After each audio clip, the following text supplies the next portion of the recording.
Jeg kan ikke kigge. Det går fint. Det går fint. De lamper, de hænger heller ikke i øjnene. Det var sjældent godt fælde. En rigtig hængerøg. Pas nu på, Mathias. Mathias, du skal Mathias, pas nu på, Mathias.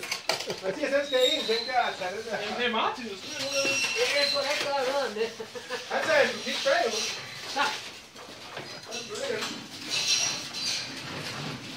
Har vi en frys? Den er frys. Mathias, det er det, du skal se Det efter. koster 1000 kroner efter det hele. Tager du en selv, Mathias? Nej, hold da. Så har vi på video, du har lavet noget hernede. Hvis der er nogen, der kommer og siger, at du ikke har lavet noget. Vi ved jo ikke engang, det er jo helt uge.